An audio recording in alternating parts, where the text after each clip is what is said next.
И вот я помню, что я сижу на земле и держу ногу, потому что вот это вот месиво. А сколько примерно операций вам пришлось перенести? Уже на 20 уже просто перестала считать. Появилась еще другая женщина. Как вы об этом узнали? Главное не думать, многого не думать, не размышлять. Есть! Стойся! Я просто беру и делаю. Некогда мне сидеть и думать.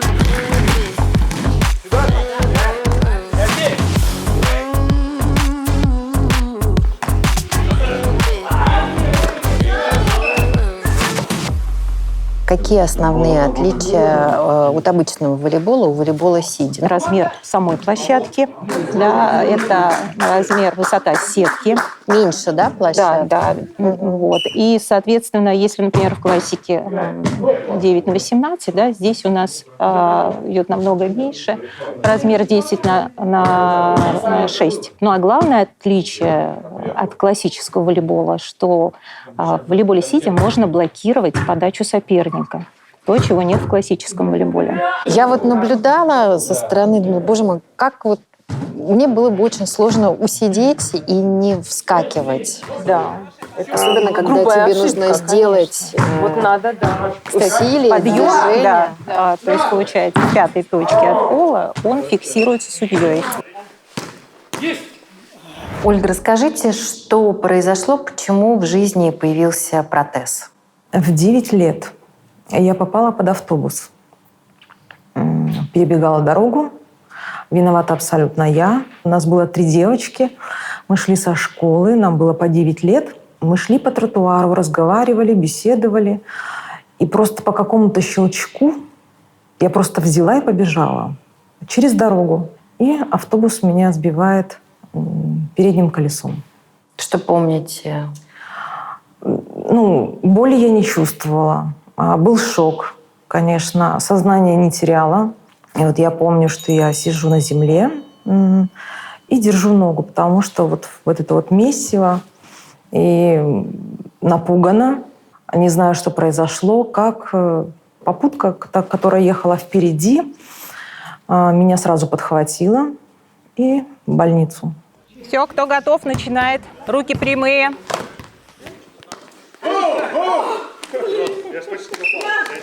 Когда меня оперировали, там были только кости, прикрытые слегка вот какой-то кожей, они оставили немножко. То есть, ходить на этом было абсолютно невозможно. 15 лет пытались что-то с этим делать. 15 лет шла борьба за то, чтобы спасти чтобы ходить, чтобы можно было на этом ходить. А что можно делать в 15 лет? Все мягкое тело было раздавлено. Нужно было покрыть кости достаточным слоем таких вот сосудов, каких-то артерий, тканью, чтобы на этом можно было ходить, на подошве. Потому что это были жуткие боли, даже если я что-то подкладываю в виде каких-то поролонов. В общем, экспериментов было много. И ездили по городам. Проблема в чем? Там, где на ногах такая кожа, которую на теле, ей пересадить можно, но она сразу будет рваться, то есть появляться атрофические язвы, то есть что и происходило. Потом они боролись с язвами. То есть эти все 15 лет мы искали пути выхода, что сделать. А сколько примерно операций вам пришлось перенести? Я, наверное, уже на 20 уже просто перестала считать. И я так понимаю, что это не самые простые операции, которые длились несколько часов. Да, самая большая длилась 17 часов. 17 делали в Москве часов. 2 бригады. Они менялись, потому что тяжело одной бригаде стоять 17 часов. Это был взят лоскут со спины, с лопатки, чтобы закрыть всю подошву.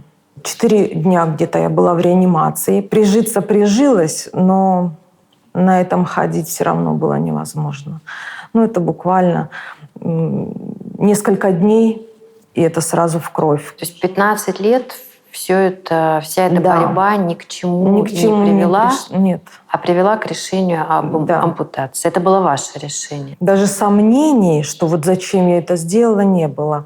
Причем даже врачи больше сомневались. И вот даже на операционном столе, когда лежала, доктор мне: Оля, ты точно? Может, все-таки нет? Я говорю, я уже решила все. И ни капли не пожалела. Я, наоборот, начала жить. Конечно, есть свои нюансы в протезировании, пока нога атрофируется. То есть это меняются несколько протезов. Натирание, получается, с 24 лет я на протезе. Даже сейчас бывают нюансы. То есть сегодня я могу встать и бодро пойти, а завтра я могу не встать. Но это все равно мелочи.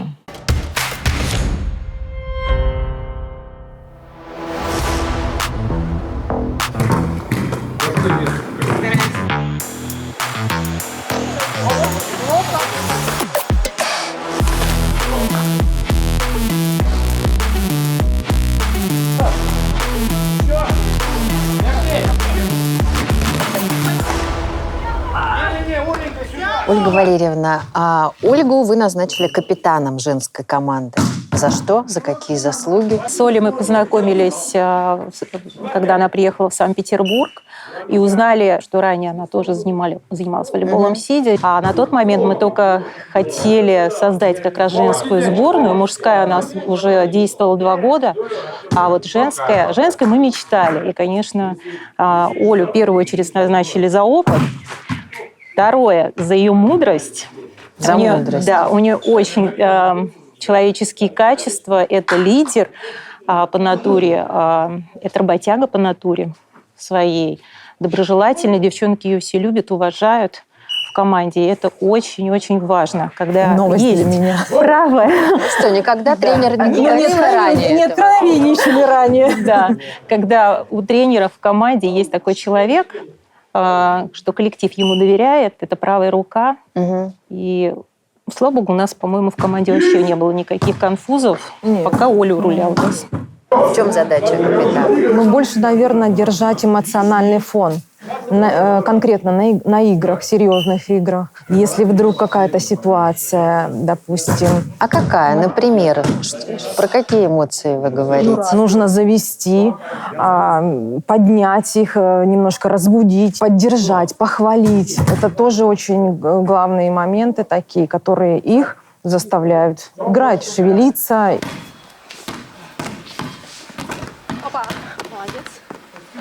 Получается, детство прошло в больницах. А что с учебой-то было? Учеба присутствует в больницах. Ну, конечно, она на таком уровне, таком сейчас уже, будучи взрослая, я понимаю, что это вот прям какие-то крупицы. Но вы потом наверстали. Сколько у вас дипломов?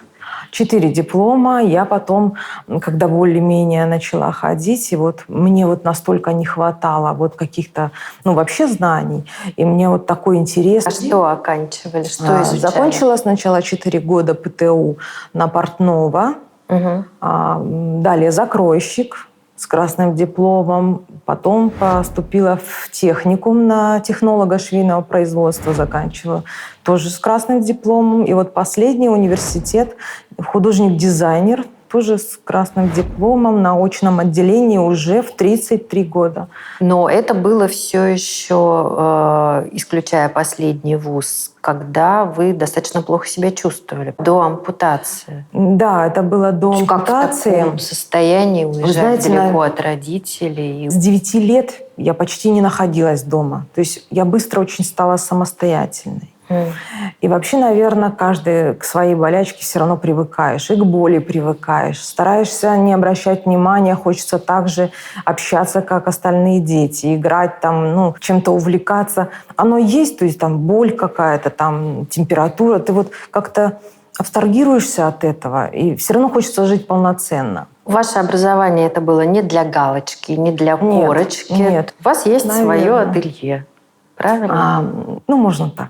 Не совсем ателье, но работаю я на себя. Что это дает, кроме денег? Несмотря на то, что уже там 20 лет шью, все равно с каждым изделием что-то новое. Это интересно. То есть такой вид творчества.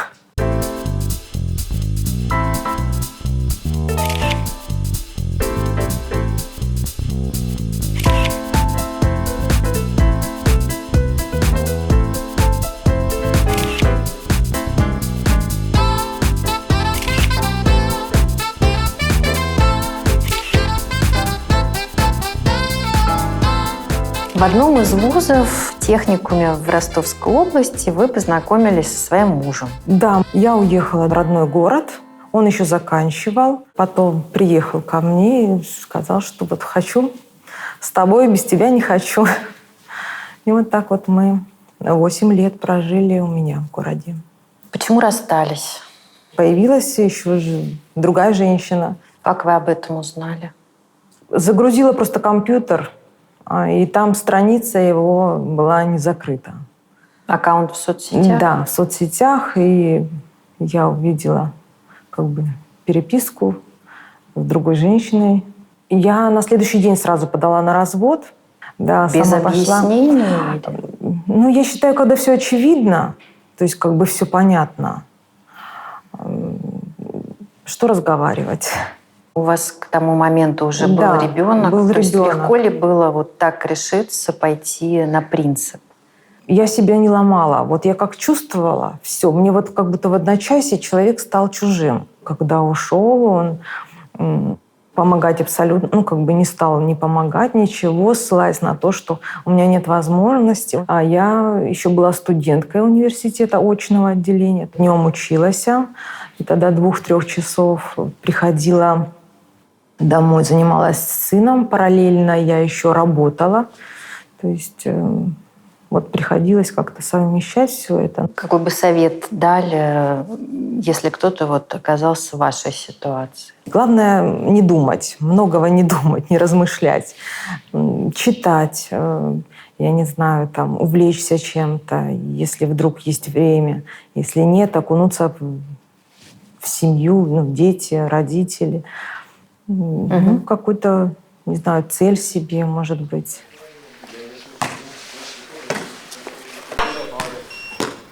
Молодец.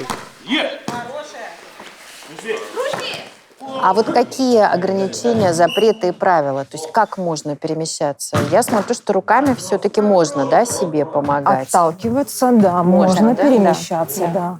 Но здесь очень важно, смотрите, вы переместились, вы должны успеть среагировать на мяч. Да я вообще не представляю, здесь На такая самом деле это координация очень тяжело. нужна. Ну да.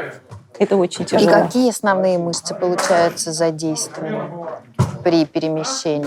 Ну, у нас, получается, должны быть хорошо развиты мышцы спины. Вообще волейбол сидя, он для опорников. Ребят, у кого проблемы с опорно-двигательным аппаратом, это в основном аппентанты, например, это спинальники. Да, у нас вот мальчик играет в ДЦП. У нас есть даже такой молодой человек, который был в инвалидной коляске лет, наверное, 9. И ему говорили, что он никогда не встанет. А волейбол сидя, скажем, изменил всю его жизнь. И он отказался от коляски? Да, вот он сейчас играет на площадке у нас. 8 номер Андрей Андреев, 5-й зоне. Слушайте, У ну нас это невероятно. Артем Ефимов, 5-й номер, тоже с детства был инвалидом в коляске мальчик. А сейчас он игрок сборной России.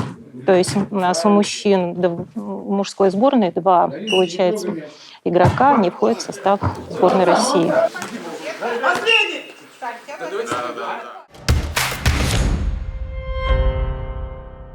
Как волейбол сидя появился в вашей жизни?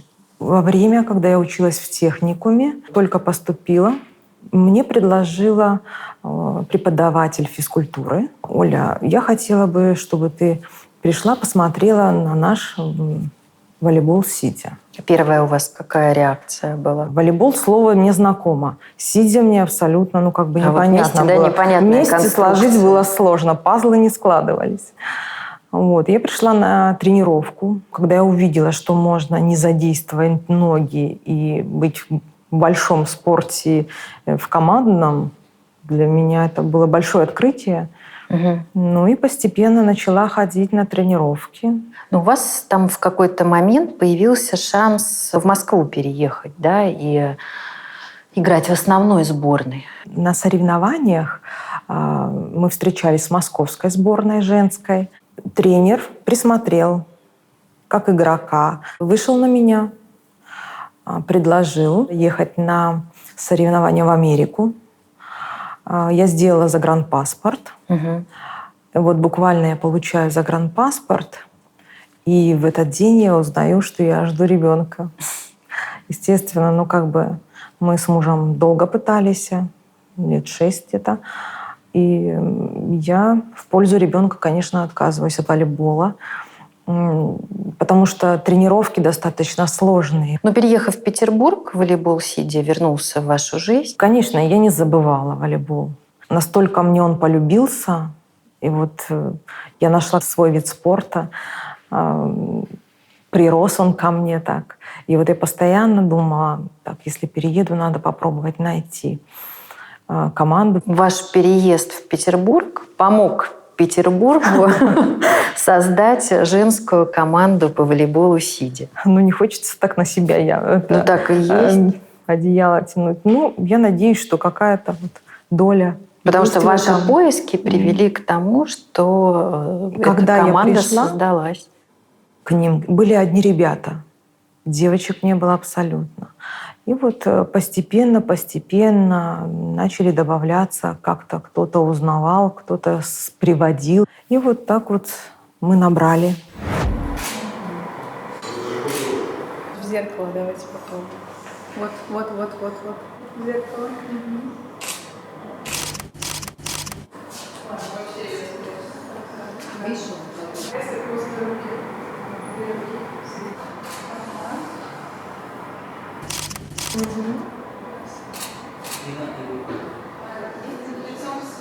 Оля, расскажите про сына. Какой он? Я вижу хорошенький. Я в нем себя узнаю. Ну, похоже.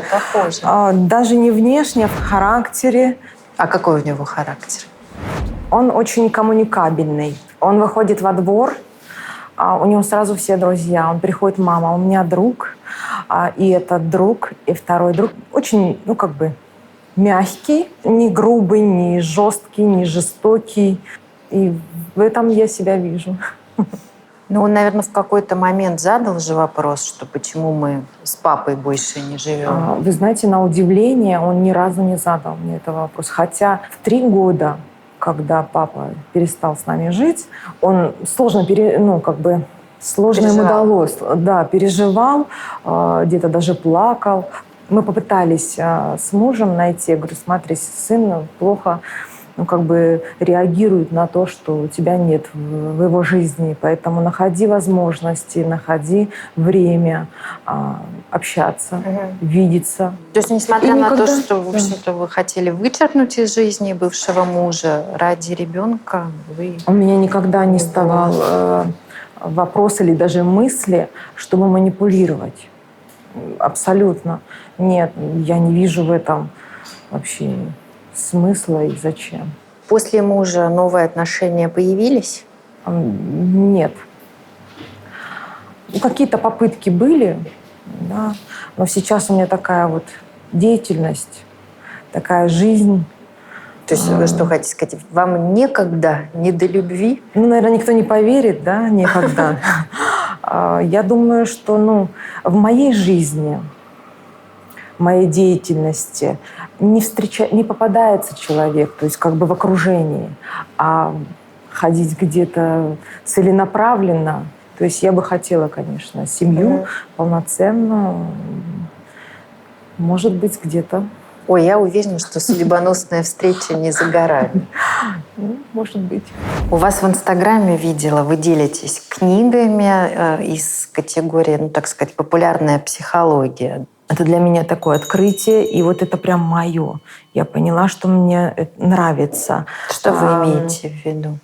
мы много бежим куда-то, много суеты. Порой куда бежим, это не очень значимо. Нам, в принципе, для жизни нужно мало. То есть крыша над головой, скромная еда. А мы затрачиваем много энергии для того, чтобы приобрести какие-то блага, которые, по сути, нам не особо потребны. Главное — семья, общение. Я даже, когда прочла очередную книгу, монах, который продал свой Феррари, я убрала с дома телевизор.